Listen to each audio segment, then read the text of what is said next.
பின்ன என்னடா அவன் விட்டு கொடுத்தே நாங்க ஆடுறதா? எல்லார மாதிரி இன்னைக்கு கெத்தானவங்களடா நாங்க.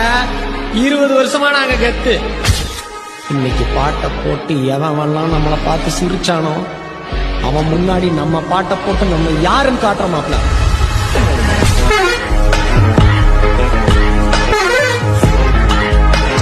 என்னங்க சவுண்ட் சர்வீஸ்னா இப்படி தாங்க இருக்கணும். தெளிவான ஆடியோ, லைட் செட்டிங்ஸ் எல்லாம் சூப்பர். நம்ம ஊர் திருவிழா, நம்ம வீட்டு விசேஷங்களுக்கு இந்த சவுண்ட் சர்வீஸே புக் பண்ணிடலாம். நான் நினைச்சேன், நீ சொல்லிட்ட. இது எந்த சவுண்ட் சர்வீஸ்ங்க? Sri Ganesh digital audios, Kanchipuram Vandavasi main road, மாங்கால் கூற்றோடு. பேரை கேட்ட உடனே சும்மா அதறது இல்ல சார். உங்களுக்கு தெரியும் நாங்க எப்படி ஒர்க் பண்ணுவோம். எதுக்கு இன்னொரு தடவை சொல்றேன். ரூல்ஸ் அண்ட் ரெகுலேஷன்ஸ் எங்களுக்கு இல்ல, உங்களுக்கு இருந்தா மீறப்படும்.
சக்தியலங்காரி சந்தன பூமாரி தாயி பராசக்தி தின்னக்கு தின்னக்கு தான்.